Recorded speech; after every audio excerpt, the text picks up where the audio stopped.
Assalamualaikum warahmatullahi wabarakatuh. Saya hormati Pak Wadir, Dr. Ahmad Mutakin. Kemudian hari ini kita sangat berbahagia karena ada seorang tamu istimewa, yaitu Pak Sugidi PhD, yang akan menemani kita dalam beberapa jam ke depan untuk berdiskusi. Saya tidak ingin, saya kira semua orang mungkin mengenal beliau ya, karena saya sudah mengenal beliau sejak saya S1 itu, penulis di Harian Kompas gitu ya. Kemudian ketika saya menulis S3 itu ada satu artikel beliau yang menginspirasi saya, cerita tentang Revolt kalau saya tidak salah, di Islam and Christian Muslim Relation. Kalau nggak salah saya begitu.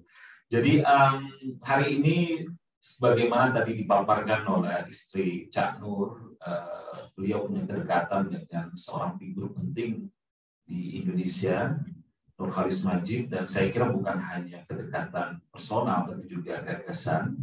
Dan pada pagi ini Pak Sugidi akan menemani kita untuk menyampaikan gagasan-gagasan beliau mengenai arah baru pembaharuan Islam. Jadi kira-kira apa yang mungkin beliau lanjutkan dari para pemikir sebelumnya, dari para cendekiawan Muslim sebelumnya, dan mungkin apa konteks-konteks baru yang akan beliau paparkan. Saya kira itu mungkin yang pengantar saya. Saya persilahkan langsung saja kepada Pak Sugidi untuk menyampaikan ceramah, diskusi. Nanti kita akan lanjutkan dengan diskusi. Mungkin kurang lebih 45 menit sampai 1 jam. Silahkan Pak Sugidi.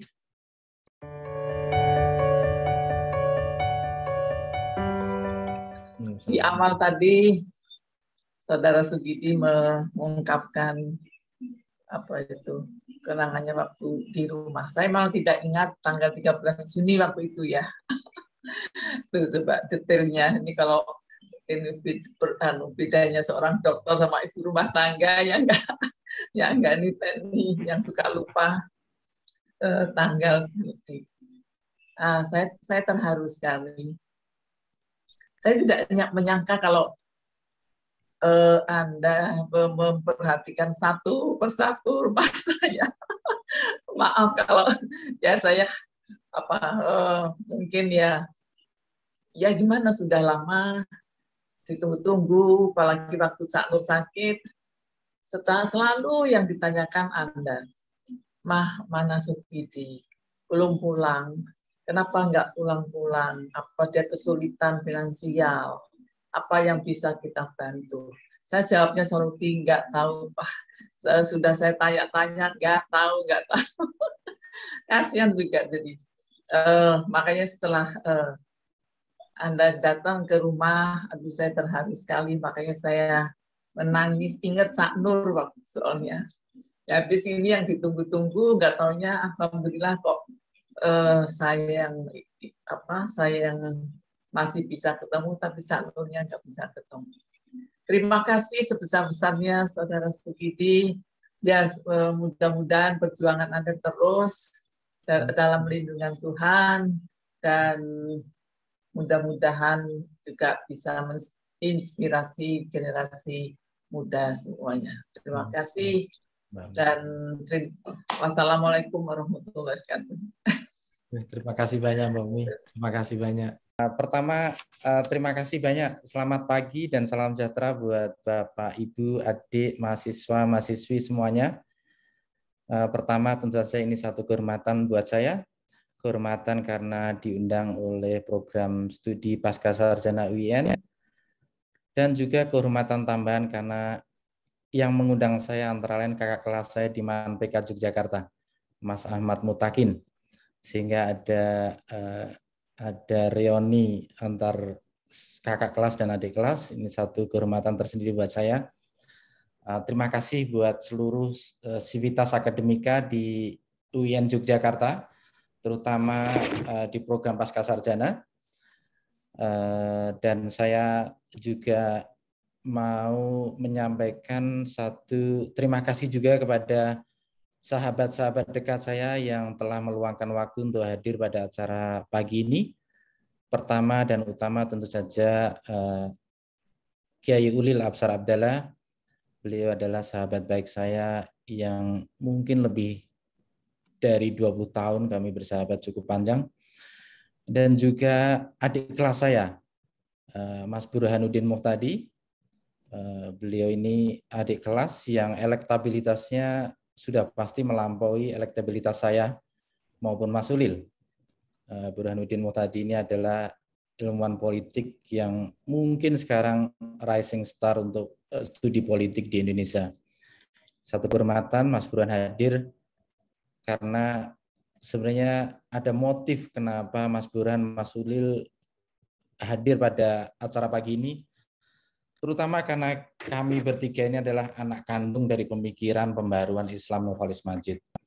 Jadi kami bertiga ini adalah kader-kader Cak Nur, dan saya kira ini salah kehadiran mereka, bukan hanya kehadiran untuk saya, tapi juga kehadiran untuk penghormatan kepada Cak Nur. Semoga suara saya cukup jelas ya. Mas Najib? Jelas ya, oke. Oke, saya lanjutkan. Saya akan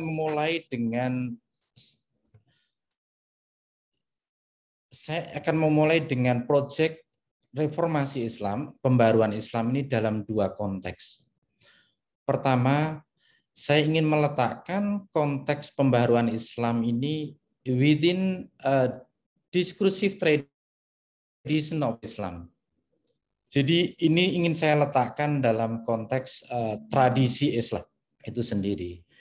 Nanti pada bagian kedua, saya ingin berbicara pembaruan Islam dalam konteks keindonesiaan. Adalah istirahat. Kami persilakan kepada Bapak Ibu peserta. Jadi ini adalah dua topik yang terkait, tapi saya ingin menegaskan dari awal bahwa pertama-tama saya ingin memulai dari satu wacana pembaruan Islam dalam konteks tradisi Islam. Dan nanti pada bagian kedua, saya ingin meletakkan pembaruan Islam dalam konteks keindonesiaan yang sedang berubah. Pertama, saya ingin memulai dengan satu penegasan bahwa saya berasal dari tradisi pembaruan Islam yang dinakodai oleh Nurholis Majid. Saya berasal dari situ, bagian dari gerakan itu tentu saja saya adalah pengikut beliau. Tetapi seiring dengan waktu, seiring dengan zaman yang terus berubah, tantangan yang terus berubah, saya ingin memberikan satu distingsi, satu pembedaan, satu difference antara generasi pembaru kaum tua yang ingin saya sebut demikian, generasi Cak Nur, generasi Buya Syafi'i, dan generasi saya, generasi Ulil, generasi Burhan, generasi yang lebih muda. Saya menyebut diri saya sebagai bagian dari kaum muda, yang tentu saja originnya berasal dari gerakan pembaruan Cak Nur, tetapi seiring dengan waktu dan juga perkembangan pemikiran di kalangan kaum muda, saya ingin melakukan satu distingsi, satu pembedaan antara gerakan pembaruan Islam yang dirintis oleh Cak Nur dan juga gerakan pembaruan Islam yang menjadi spirit dari generasi saya, generasi Ulil, dan juga generasi kawan-kawan yang lebih muda. Pertama, tentu saja saya ingin memulai dengan Cak Nur, karena beliau adalah the greatest Islamic reformer. Beliau adalah pembaru Islam terbesar di Indonesia modern, dan saya harus memberikan satu rekognisi. Itu sebagai satu penghormatan dan juga sebagai satu apresiasi atas apa yang telah dilakukan oleh Cak Nur selama ini. Cak Nur studi bersama Fazlur Rahman. Waktu itu dia studi di Chicago bersama Buya Syafi'i Ma'arif. Dan saya kira studi Cak Nur di Chicago sedikit banyak memberikan satu pengaruh pada cara dia membaca tradisi Islam dan juga membaca Quran. Dan ini berbeda dengan generasi saya dan juga generasi Ulil yang studi Islam di Harvard dan studi pada figur sentral dalam studi Islam klasik bernama Shahab Ahmed. Saya ingin melakukan distingsi itu sendiri karena dari sinilah sebenarnya akhirnya saya melihat ada titik perbedaan yang cukup tajam antara pembaruan yang dirintis oleh Cak Nur dengan pembaruan yang dirintis oleh saya. Oleh Cak Nur karena beliau belajar pada Fazlur Rahman dan sedikit banyak dipengaruhi oleh cara pandang Fazlur Rahman dalam melihat Quran. Rahman dalam Major Theme of the Quran itu sendiri studi Quran on its own term. Karena itu semangat pembaruan pada periode itu adalah kembali pada Quran dan membaca Quran on its own term. Sesuai istilahnya sendiri.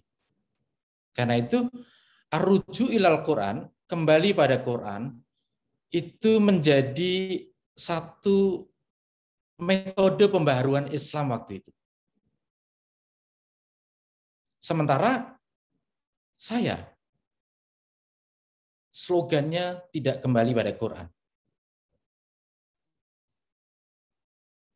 Saya ingin mendengungkan satu slogan baru pembaharuan dengan mengatakan bahwa slogan pembaharuan Islam harus dimulai dan bermula dengan tradisi. Jadi ini perbedaan pertama.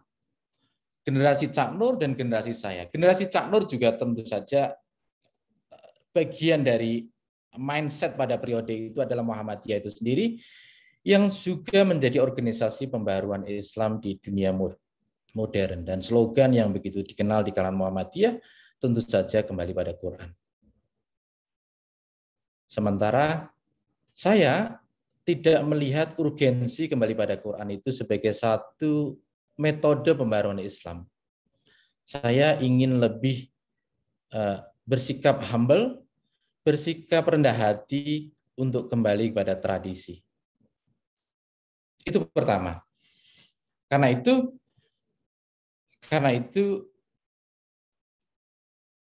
saya memulai dengan yang kedua. Kenapa saya tidak mau kembali pada Quran dan akhirnya kembali pada tradisi? Pertama, kembali pada Quran itu menimbulkan satu kemuskilan tersendiri. Quran itu adalah teks tanpa konteks. Karena itu kalau kita hanya kembali pada Quran, membaca Quran on its own term, kita tidak mendapatkan konteks pewahyuan itu sendiri. Itu alasan pertama. Alasan kedua, meskipun Quran diwahyukan dengan bahasa yang clear dan jelas, tetapi semakin kita mendalami Quran, kita semakin menemukan problem dan kemuskilan tersendiri. Yang pada akhirnya saya mengambil satu kesimpulan bahwa it is impossible to read the Quran on its own term.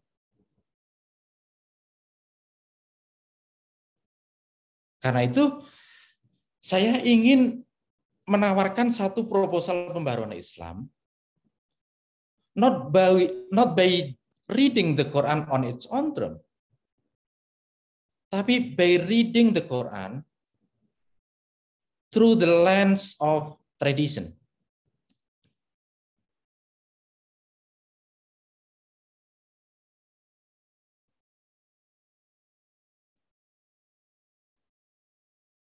Yang ketiga, kenapa saya perlu membaca Quran, mengubah slogan pembaruan ini berbeda dengan generasi sebelumnya? Dan di mana letak dasar yang memotivasi saya untuk melakukan itu. Pada kaum pembaharu tua, Cak Nur dan kawan-kawan, kembali pada Quran itu berangkat dari satu keyakinan bahwa ada makna yang inherent, yang melekat pada teks-teks Quran itu sendiri.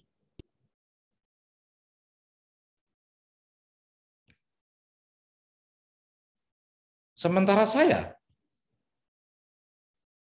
tidak percaya dengan there is inherent meaning in the Quran.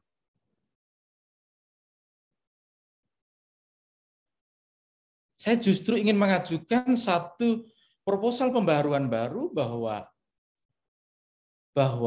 justru kebalikan dari slogan pembaruan pertama, bahwa tidak ada makna dalam teks-teks Quran.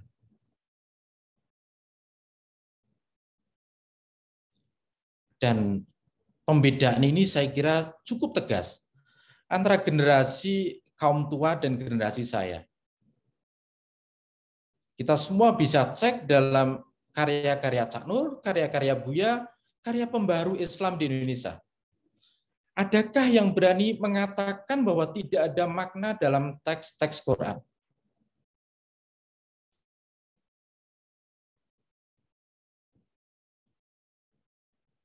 Saya dengan satu keberanian moral dan intelektual mendeklarasikan bahwa there is no meaning in the revealed text of the Quran. Tidak ada makna yang inherent dan melekat dalam teks-teks Quran. Karena itu tesis utama saya adalah dalam bentuk pertanyaan. Where is exactly the locus of meaning here? Di manakah sebenarnya lokus makna itu sendiri? Pada generasi pembaharu Cak Nur, lokus makna itu terletak pada teks. Dan itu terefleksikan sekali pada cara Rahman membaca Quran dan langsung membaca, menafsirkannya sesuai dengan pikirannya sendiri. Saya tidak berani langsung kembali pada Quran dan mengambil makna dari situ. Saya tidak berani. Saya berangkat dari satu kerendahan hati bahwa memahami makna dalam Quran itu tidak bisa dilakukan sesuai istilahnya sendiri. Tetapi harus dengan membaca komunitas penafsir itu sendiri. Karena itu, I'm going to read the Quran through the authority of the early Muslim community. Dan karena itu, saya mulai slogan pembaruan Islam ini dengan mengatakan bahwa lokus makna itu tidak berada pada teks Quran, tetapi berada pada pikiran penafsir, berada pada otoritas komunitas penafsir itu. Komunitas penafsir yang mempreserve Quran dalam karya tafsir, yang menjaga Quran dengan membacanya secara baik, dan juga memproduksi makna atas teks-teks dalam Quran itu sendiri.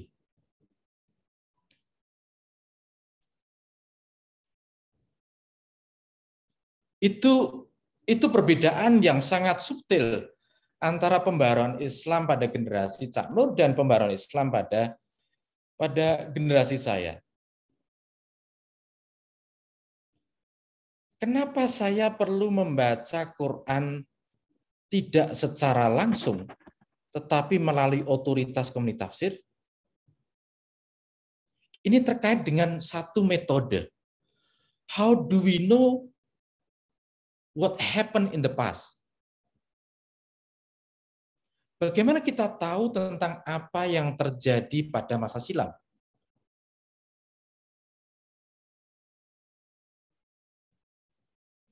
Rahman, Cak Nur, dan Buya Syafi'i dengan melihat dan kembali pada Quran.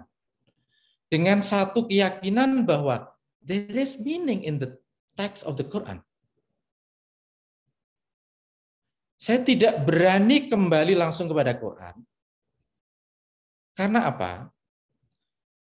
Karena saya menghargai satu ikhtiar yang dilakukan oleh komunitas penafsir pada periode awal Islam yang mempreserve Quran dan memproduksi maknanya.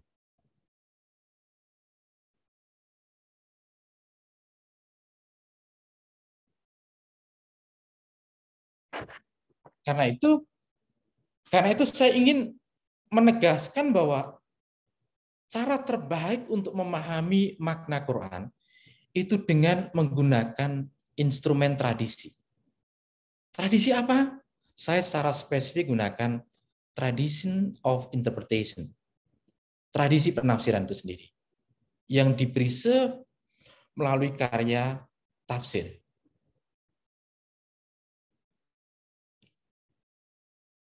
Dan ini juga satu cara untuk memberikan satu penghormatan bagaimana early Islamic community, terutama communities of interpretation, itu mempreserve Quran dengan satu keimanan. Membaca Quran dengan varian yang berbeda-beda, dan juga akhirnya memproduksi makna yang diatributkan pada teks-teks Quran. Karena itu, penegasan terpenting dari gagasan pembaruan yang saya lakukan ini adalah makna itu is not divinely revealed. Makna yang diatributkan pada teks-teks Quran itu bukan makna yang terberikan dari Tuhan. Dengan kata lain, ketika Tuhan mewahyukan Quran pada Muhammad, Tuhan tidak mewahyukan makna itu sendiri.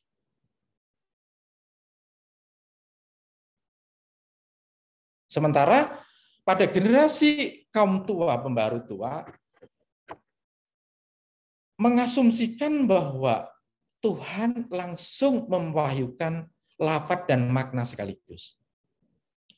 Sehingga ketika kembali pada Quran, kaum pembaharu tua ini punya satu keyakinan bahwa mereka akan mendapatkan satu makna yang dikehendaki oleh Tuhan.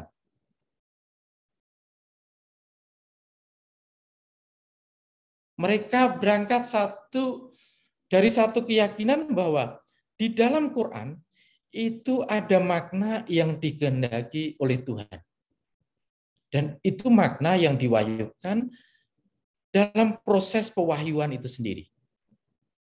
Saya tidak berani mengatakan itu. Saya ingin menegaskan bahwa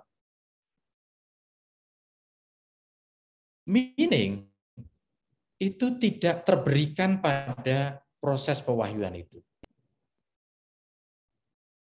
Tetapi meaning itu adalah humanly constructed. Karena itu saya ingin memaknai tafsir itu sebagai satu proses of meaning making. Satu ikhtiar untuk memproduksi makna. Dan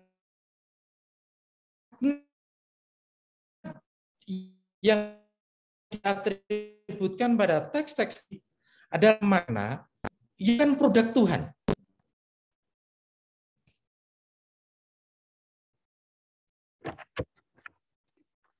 Bagaimana saya memberikan satu evidence, satu pembuktian, satu reasoning bahwa makna yang ada dalam Quran itu sendiri adalah produk manusia, terutama produk komunitas penafsir. Saya ingin memulai dengan seorang penafsir yang dalam tradisi Sunni Islam seringkali dilupakan dan sengaja dilupakan. Penafsir ini tidak begitu disukai dalam tradisi Sunni Islam, dan saya ingin memulai bagaimana penafsir ini memaknai satu konsep yang sentral dalam Quran itu sendiri.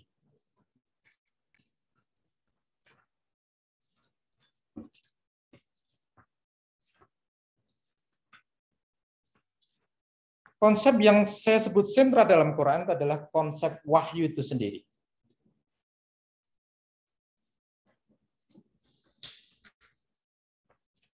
Penafsir yang saya maksud, dan kita semua bisa cek, apakah generasi kaum pembaharu tua, dan ini juga perlu saya tegaskan ya, untuk melakukan satu distingsi yang tegas antara kaum pembaharu tua dengan kaum pembaharu muda.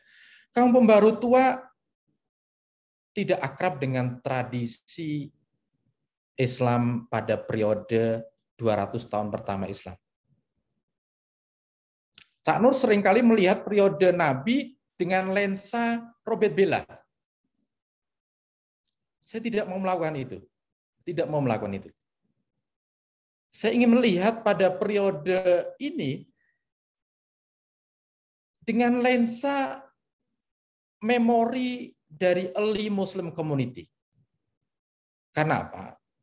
Karena early Muslim community inilah yang mempreserve Quran dengan satu keimanan, dengan satu fidelitas, kepercayaan, membaca Quran dengan satu kreativitas, dan juga memproduksi makna dengan satu inovasi. Saya ingin tunjukkan bagaimana para komunitas penafsir awal ini memproduksi makna dengan inovasi yang kadang tidak terpikirkan dalam pikiran kita. Saya ingin memulai dengan Muqatil bin Sulaiman. Muqatil bin Sulaiman ini adalah penafsir awal Islam yang seringkali dilupakan dan terlupakan dalam tradisi Islam Sunni. Terutama karena karya Muqatil bin Sulaiman, tafsir Muqatil itu sendiri, tidak dikutip oleh Tobari. Jadi Tobari ini menjadi kunci kenapa akhirnya Muqatil tidak begitu dikenal di dunia Islam. Karena pendapat Muqatil tidak dikutip sama sekali oleh Tobari. Padahal Muqatil ini adalah hidup sebelum Tobari dan satu-satunya penafsir periode awal yang menulis kitab tafsir secara utuh. Pada periode awal, terutama 200 tahun pertama Islam, kita tidak menemukan satu koleksi tafsir yang ditulis secara utuh, kecuali pada tafsir Muqatil bin Sulaiman ini. Pada Muqatil bin Sulaiman ini dia menulis tafsir yang sekarang terbit dalam 4 volume, dan saya kira saya penting untuk memulai dengan Muqatil ini.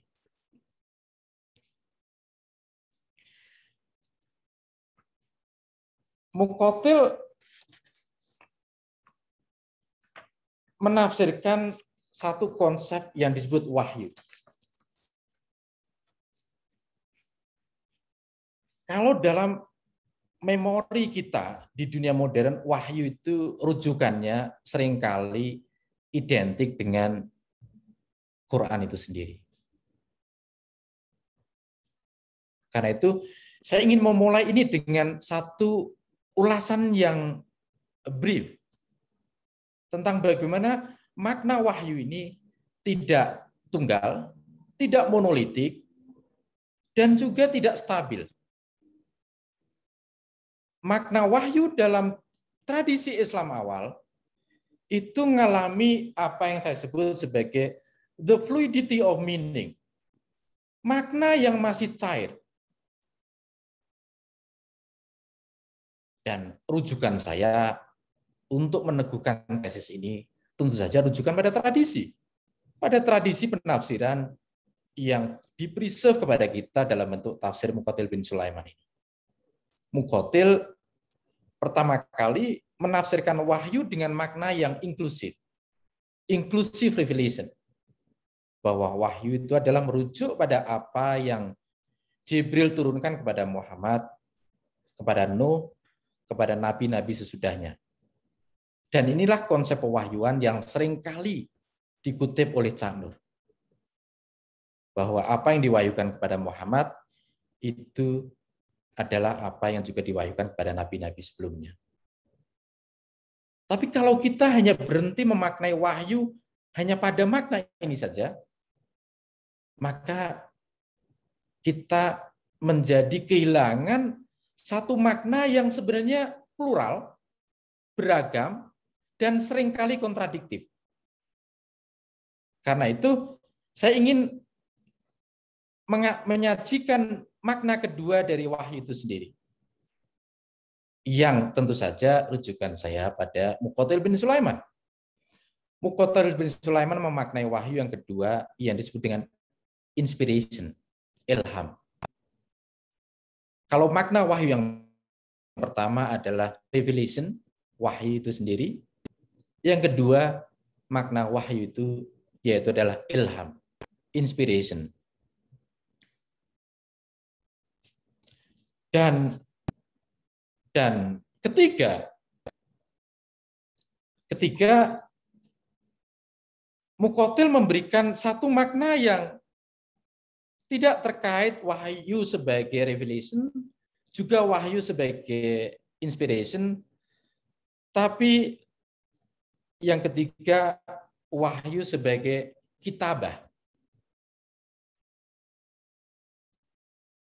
Dan seringkali kita secara keliru ketika merujuk pada konsep kitab dalam Quran itu sendiri bermakna sebagai satu buku.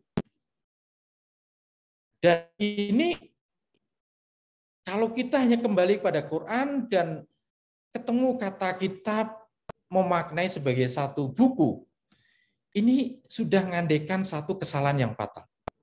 Karena apa? Karena buku itu mengandaikan satu teks yang sudah jadi. Close, tertutup. Dan finish, selesai. Sementara wahyu pada periode kenabian, during the age of revelation, itu unfinished, sedang berlangsung, ongoing. Dan karena itu saya senang sekali cara Muqatil memaknai kitabah, wahyu sebagai kitabah. Kitabah yang bermakna writing itu sendiri.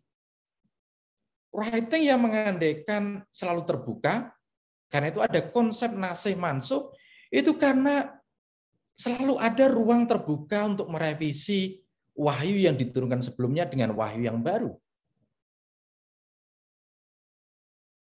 Itu makna ketiga. Makna keempat yang disebut Muqatil wahyu sebagai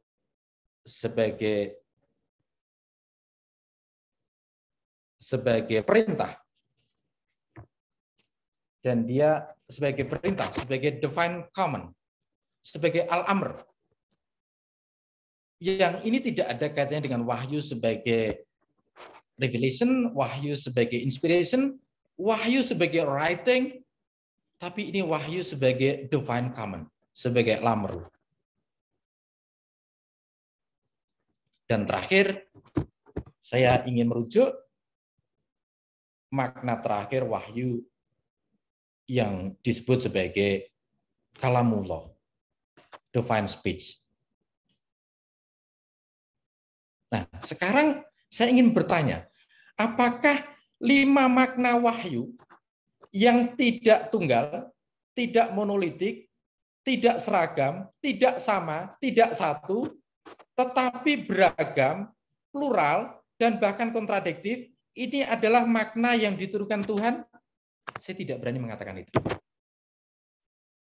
Ini makna yang diproduksi oleh Muqatil bin Sulaiman. Yang pertama, bagaimana satu wahyu diproduksi dengan makna yang berbeda, yang beragam, yang plural, dan kontradiktif.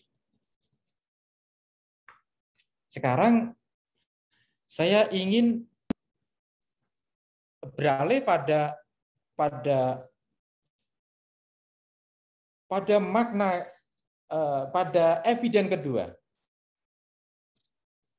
untuk menunjukkan bagaimana makna itu adalah a product of human interpretation.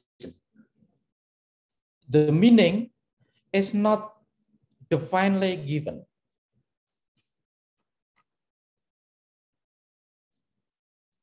Saya ingin memberikan contoh kedua tentang bagaimana makna itu sesungguhnya adalah produk penafsiran yang dilakukan oleh mufasir.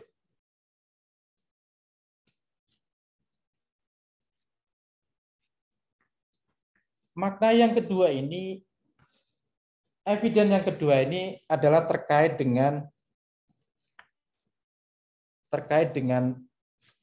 salah satu nama dari Quran itu sendiri.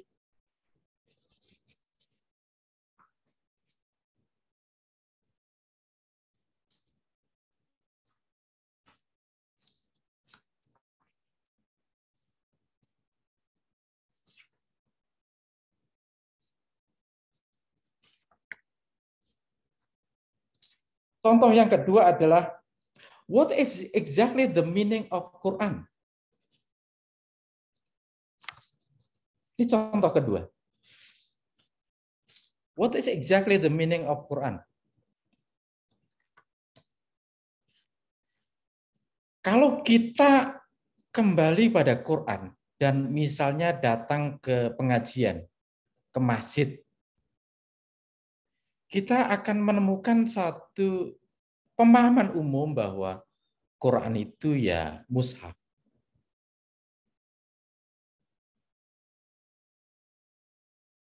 Tapi, is it true that the meaning of the Quran is identical to mushaf, to written text of the Quran?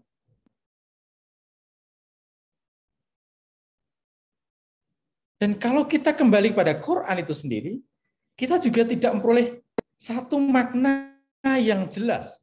Apa sebenarnya yang dimaksud dengan Quran itu sendiri? Karena itu, cara terbaik untuk mengetahui makna Quran adalah dengan melihat tradisi. Melalui otoritas komunitas penafsir yang mempreserve Quran dalam karya tafsir, yang membacanya dengan varian reading yang berbeda-beda dan juga memproduksi makna. Karena itu saya ingin membuka kembali tafsir Tobari. Tobari ini raksasa besar dalam studi tafsir pada periode awal abad pertengahan. Karena Tobari ini mempreserve koleksi tafsir yang hilang di periode sebelum dia dan bahkan semasa dia. Periode yang kurang lebih mungkin 200 tahun pertama Islam itu sendiri. Karena itu, kalau kita membaca Tobari, kita sebenarnya membaca ratusan tafsir yang dikompil oleh Tobari. Untuk apa? Untuk mengetahui makna yang diatributkan pada teks-teks Quran itu sendiri.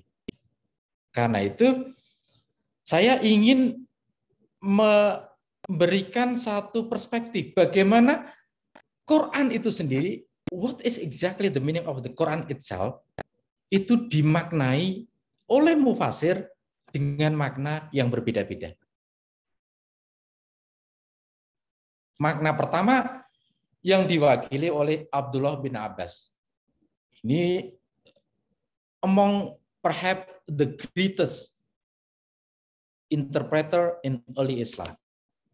Karena report yang diatributkan kepada Ibnu Abbas itu luar biasa banyak sekali. Ada banyak motif kenapa para mufasir mengatributkan satu report atau riwayat kepada Ibnu Abbas, terutama karena Ibnu Abbas hidup sangat dekat dengan Nabi dan beliau didoakan oleh Nabi sebagai seorang tarjuman Al-Quran itu sendiri, seorang penafsir Al-Quran yang istimewa. Karena itu dengan mengatributkan pendapat pada Ibnu Abbas, itu memberikan satu keyakinan bahwa reportnya menjadi kuat secara tradisi.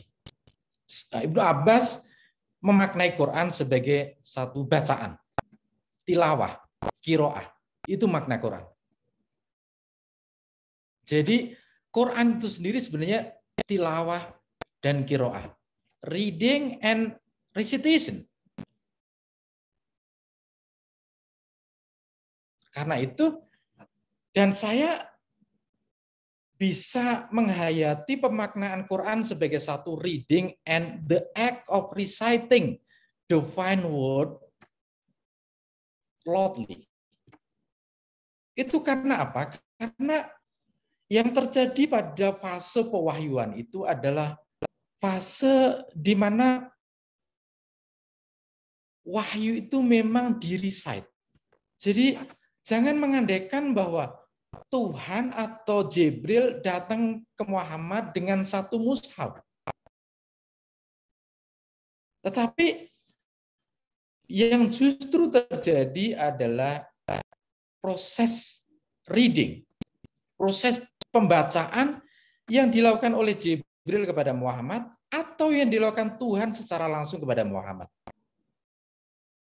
Ada banyak metode proses pewahyuan itu sendiri. Karena itu pemaknaan Quran sebagai qiraah tilawah itu memperoleh satu justifikasinya karena memang pada periode itu Quran itself is reading. Karena itu the tradition of reading the Quran itu adalah bagian dari tradisi yang hidup. Karena ini reading, maka yang dilakukan adalah secara oral, secara lisan. Dan sahabat menyimpan Quran itu dalam hati, itu artinya menghafal. Nah, apakah itu satu-satunya makna Quran? Tidak. Ada makna yang kedua yang diberikan oleh Qatadah bin Di'amah, seorang penafsir periode awal Islam yang memaknai Quran sebagai satu taklif, compilation. Quran itu sendiri adalah taklif, compilation. Karena Quran itu membawa sesuatu secara bersama dan menggabungkan satu bagian dengan bagian yang lain. Dan karena itulah makna Quran sebagai compilation itu mengandaikan bahwa satu bagian saling memperkuat bagian yang lain. Tetapi makna Quran sebagai bacaan dan makna Quran sebagai kompilasi tentu saja berbeda. Apakah dua makna ini adalah makna yang diwahyukan Tuhan? Saya tidak berani berkata demikian. Yang saya berani katakan, the meaning of Quran as recitation and reading itu adalah makna yang diproduksi oleh Ibnu Abbas. Satu.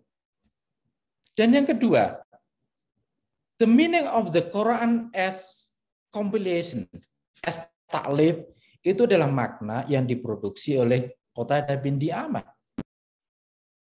Dua makna yang berbeda. Nah, saya ingin menambahkan lagi dari satu report yang dua makna ini bisa dibaca dalam tafsir Tabari, dan Tabari dengan spirit yang terbuka mempreserve dua makna yang kontradiktif ini, yang berbeda ini. Dan ya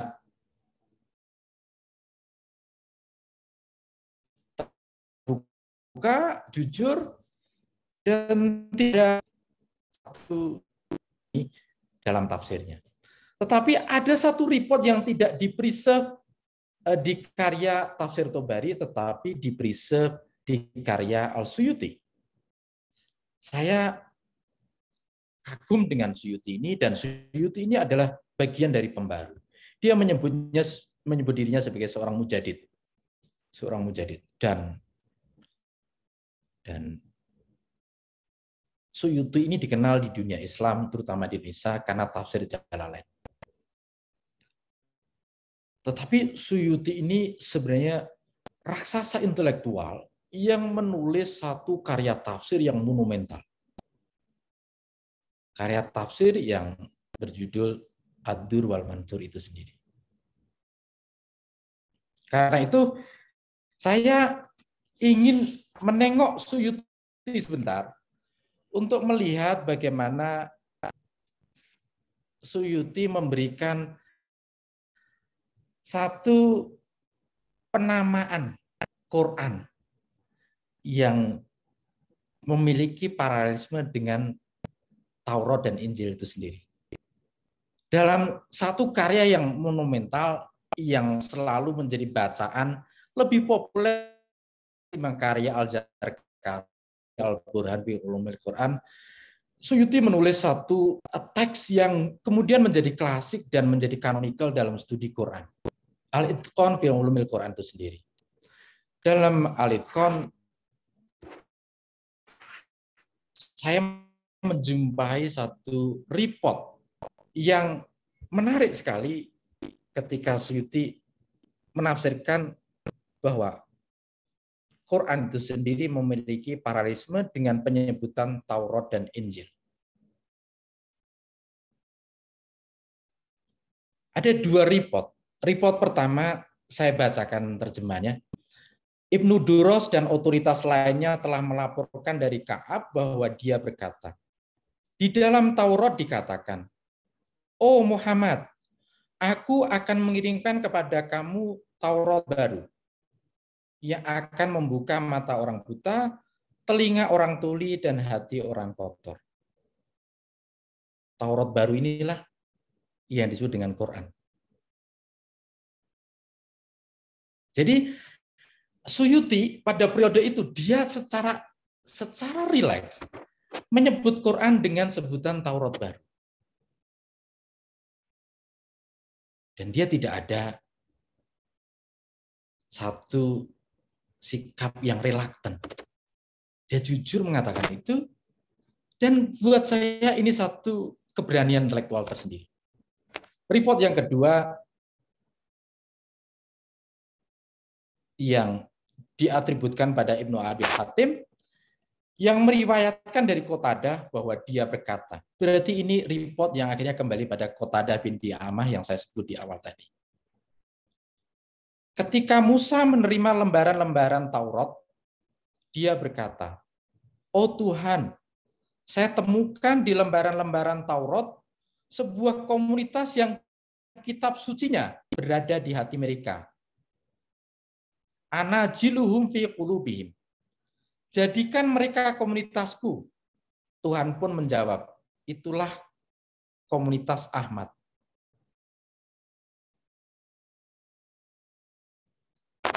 Dan saya senang sekali dengan report yang di-preserve oleh Suyuti ini untuk melihat bagaimana penamaan Quran pada waktu itu dengan istilah Taurat dan Injil itu sendiri.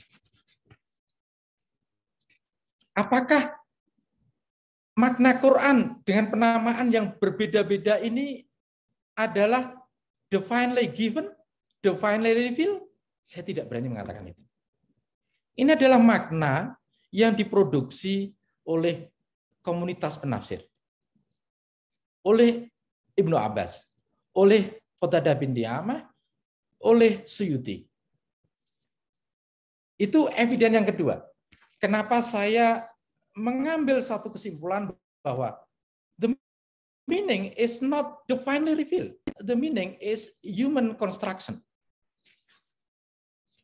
Itu yang kedua.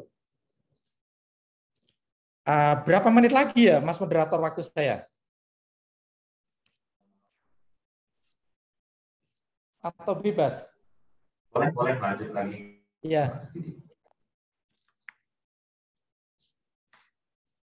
Kemudian saya ingin menambah eviden lagi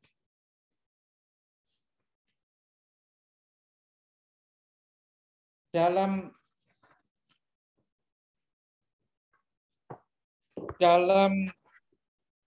surat An-Najm. Surat An-Najm.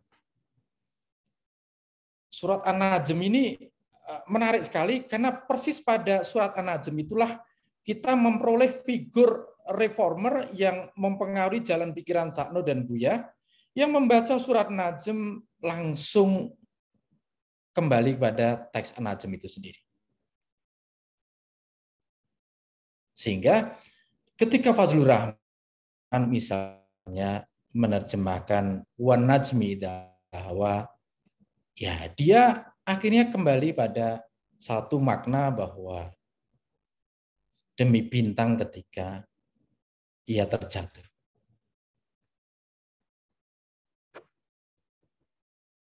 Dan saya ingin melakukan pembedaan yang cukup tegas antara bagaimana kaum pembaharu tua membaca Quran Ornet Sondrom dengan generasi saya.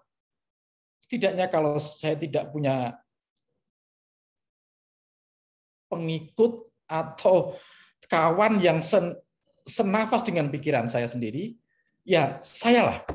Saya mewakili kaum pembaharu muda yang mengajukan satu pemaknaan Quran melalui otoritas komunitas penafsir itu sendiri. Karena itu, what is exactly the meaning of An-Najm itu sendiri? Surat Najm, surat 53, akhir dari periode Mekah yang menarik untuk kita diskusikan. Dan surat Najm ini menjadi contoh yang cukup baik tentang bagaimana makna itu bukan pewahyuan Tuhan, tetapi product of human interpretation. What is exactly the meaning of Najm itu sendiri? Saya ingin memulai pertama. An-Najm itu umumnya diterjemahkan dengan bintang. Dan kalau kita kembali pada Quran terjemahan dari Kementerian Agama, tentu saja terjemahan demi bintang ketika ia terbenam atau terjatuh. Apakah itu makna satu-satunya? Saya berani menjamin tidak. Itu hanya salah satu makna saja. Makna yang sudah mengalami proses otorisasi, proses formasi dalam kerangka ortodoksi Islam. Dan makna itu sebenarnya sudah disampaikan, diberikan oleh mufasir pada periode awal. Misalnya Al-Sudi, misalnya menafsirkan Najm sebagai bintang Venus, Al-Zuhara. Karena sekelompok manusia di antara orang-orang Arab menyembah bintang Venus waktu itu. Juga Mujahid bin Jabar menafsirkan An-Najm sebagai bintang Athuraya. Yang ketika ia hilang di waktu fajar itu sendiri.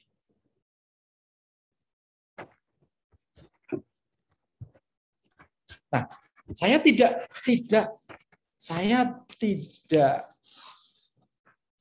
setuju dengan pemaknaan ini, dan karena itu saya mengeksplorasi bagaimana komunitas penafsir pada periode awal itu memproduksi makna yang tidak tunggal dan tidak satu dan sama, tetapi berbeda, beragam, dan kontradiktif. Karena itu saya ingin kembali kepada satu figur sentral dalam tradisi Syiah, Ja'far al-Shadiq itu sendiri, yang menerjemahkan Al-Najm dengan makna Muhammad. Jadi wan najmi, kata Ja'far al-Shadiq, itu dalam merujuk kepada Muhammad. Muhammad ketika dia turun, maka cahaya terpancar darinya. Dan Muhammad itu merujuk, An-Najm itu merujuk pada, kata Ja'far al-Shadiq, pada hati Muhammad. Ketika terputus dari segala bentuk lain kecuali pada Tuhan itu sendiri.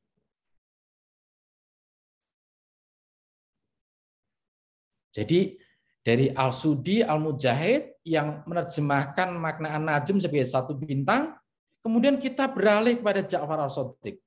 Menerjemahkan wan najmi idza hawa, itu adalah demi Muhammad ketika ia turun.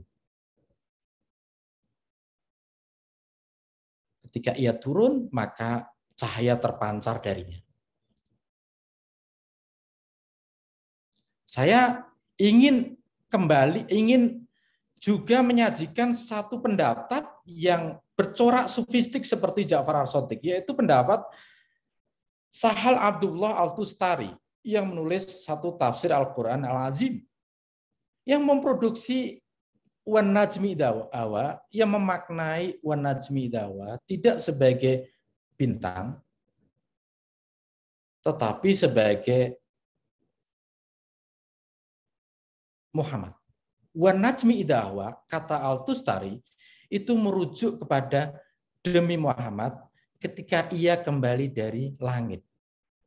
Itu berarti merujuk pada pengalaman Isra dan Mi'raj itu sendiri. Dan An-Najm itu memang menjadi surat yang seringkali didiskusikan dalam konteks Mi'raj Muhammad. Nah, kita sudah memperoleh makna yang An-Najm sebagai bintang, An-Najm sebagai Muhammad yang turun, kemudian cahaya-cahaya terpancar darinya. Kemudian kita memperoleh makna ketiga, An-Najm demi Muhammad ketika ia turun dari langit. Saya ingin memberikan makna lagi, An-Najm sebagai rujukan terhadap Quran itu sendiri. Dan saya memperoleh satu legitimasi dari tradisi tafsir dengan melihat sejumlah pendapat dari otoritas mufasir pada periode awal yang menafsirkan wan najmi idza hawa itu merujuk pada Quran. So, wan najmi idza hawa itu maknanya adalah demi Quran ketika ia turun kepada Muhammad secara gradual, secara pieces, secara bertahap.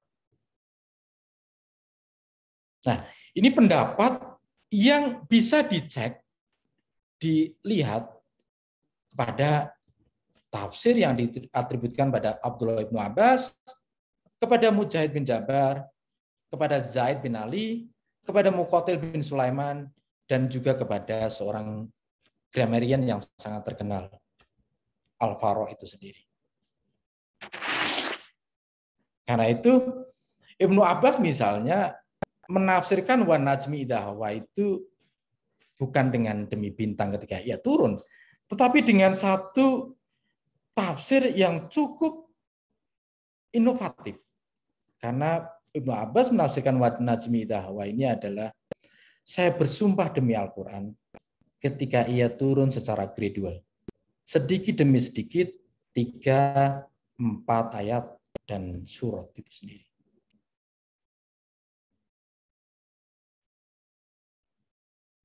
Dan pendapat Ibnu Abbas ini terekam dalam tafsir Al-Basit yang terdiri dari 25 volume yang belum lama ini ditemukan, ini karya Al-Wahidi. Buat mereka yang tidak familiar bagaimana satu report di-preserve dalam tradisi Islam, saya perlu memberikan satu outline secara ringkas. Jadi Ibnu Abbas ini tidak ada tafsir yang definitif diatributkan pada dia. Tetapi report yang diatributkan pada Ibnu Abbas itu tersebar di berbagai tafsir. Terutama di tafsir Tobari, itu melimpah report yang diatributkan pada Ibnu Abbas.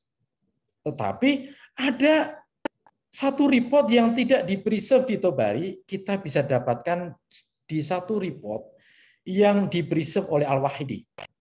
Dalam tafsir Al-Basit yang belum lama ini ditemukan, yang mempreserve pendapat dari Ibnu Abbas itu sendiri. Yang menafsirkan wa najmi idza hawa itu sebagai, saya bersumpah demi Al-Quran ketika ia turun secara gradual. Sedikit demi sedikit, kadang 3, kadang 4 ayat, kadang dalam bentuk surat itu sendiri. Dan yang menarik,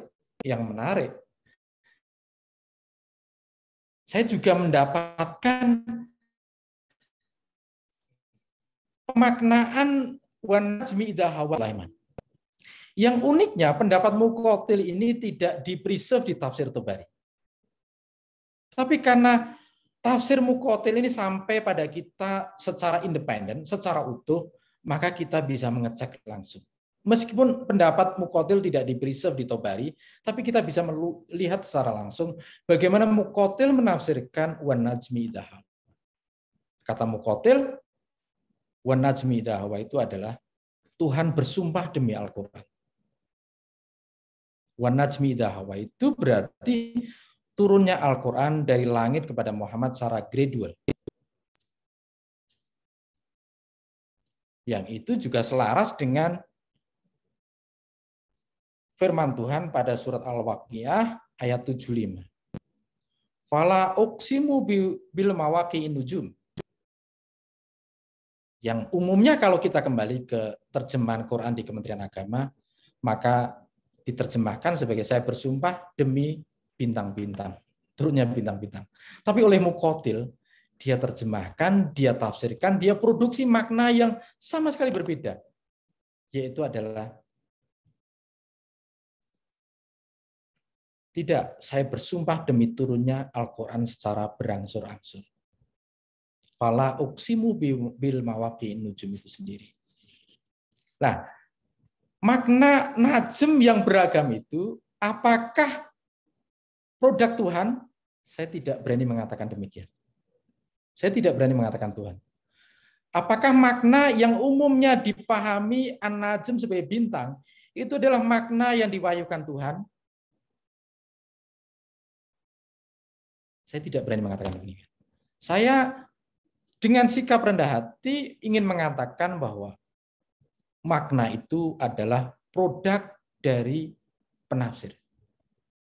Karena penafsir dalam sejarah Islam tidak pernah satu dan sama, tapi banyak dan setiap generasi ada muncul tafsir-tafsir baru. Karena itu kita mendapatkan banyak sekali penafsiran. Dan saya mengambil satu kesimpulan bahwa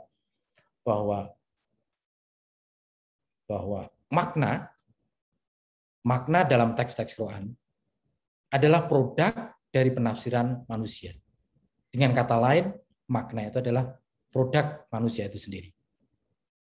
Karena tafsir itu adalah human attempt to understand the divine word. Seperti halnya fikih. Fikih juga human attempt to understand divine law. Apakah fikih itu produk Tuhan? Tidak. Apakah tafsir itu produk Tuhan? Tidak. Apakah makna yang diproduksi oleh mufasir yang berbeda-beda, beragam, plural, dan bahkan kontradiktif, satu sama lainnya tidak ada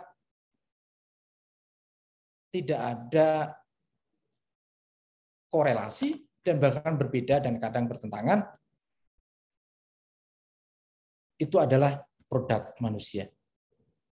produk manusia. Lebih tepatnya adalah produk komunitas penafsir itu sendiri. Nah, sejujurnya saya sudah menulis sekitar 20 volume, 20 edisi yang saya muat di Suara Muhammadiyah tentang bagaimana makna itu tidaklah pemberian Tuhan dan tidaklah diwahyukan pada momen pewahyuan, tetapi makna adalah produk dari penafsiran manusia. Saya tidak mungkin akan menjelaskan satu persatu,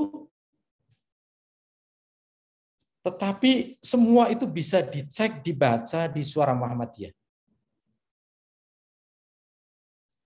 Buya Syafi'i dan Buya Hajrianto Tohari memberikan satu kesempatan kepada saya untuk menulis secara rutin di Suara Muhammadiyah.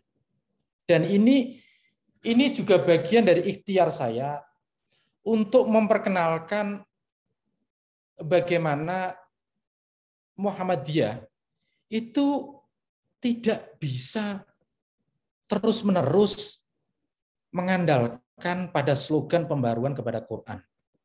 Kembali pada Quran. Kembali pada Quran itu jujur-jujurnya menimbulkan dan memunculkan kemuskilan tersendiri. Karena Quran itu adalah teks yang sulit dipahami sesuai istilahnya sendiri. Makna dalam Quran itu baru muncul kalau kita membaca Quran dengan lensa komunitas penafsir. Dan komunitas penafsir itu mempunyai mekanisme dalam memproduksi makna. Satu mekanisme adalah mekanisme qiraah, mekanisme bacaan. Dan preferensi untuk bacaan itu mempengaruhi makna yang berbeda-beda. Dan yang kedua tentu saja mekanisme penafsiran. Penafsiran itu sendiri adalah ikhtiar untuk memproduksi makna. Makna yang kadang sudah di-preserve dalam tradisi, tapi kadang baru sama sekali. Karena itu adik-adik mahasiswa, dosen, kawan-kawan semuanya, kita perlu menghargai satu tradisi. Untuk memahami Quran. Quran tidak mungkin dipahami kalau kita tidak memulai dan juga tidak menengok, membaca secara hati-hati pada tradisi itu sendiri.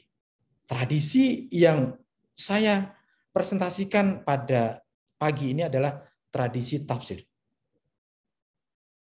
Tradisi tidak tunggal, tradisi adalah multivokal. Saya hanya memperkenalkan pada tradisi tafsir untuk memahami bagaimana makna diproduksi dalam konteks penafsiran Al-Quran itu sendiri. Karena saya sudah cukup panjang dan sebenarnya ini sebelum saya tutup, sebenarnya undangan ini adalah undangan senada bagian dari talk seri saya, undangan yang saya terima dengan tema pembaruan Islam. Undangan pertama tentu saja datang dari Profesor Komarudin Hidayat dalam Cak Nurian Sufism, Urban Sufism. Dan undangan kedua datang pada Haul Cak Nur yang saya akhirnya bicara tentang keharusan pembaruan Islam, tapi saya letakkan dalam konteks keindonesiaan yang berubah, dalam konteks tantangan kebinekaan. Dan yang ketiga, saya mengupas tentang pembaruan Islam dalam konteks tradisi Islam itu sendiri. Jadi ini ketiga, dan saya akan terus menyuarakan gagasan pembaruan Islam melalui tradisi ini dalam kesempatan-kesempatan lain, dan juga dengan menyodorkan satu bukti-bukti terbaru untuk meneguhkan satu tesis yang ingin saya ajukan dan ingin saya terus uji, verifikasi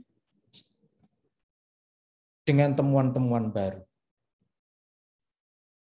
Dan saya bisa daftar panjang tentang makna dalam Quran yang diproduksi secara berbeda-beda, secara beragam dan secara kontradiktif.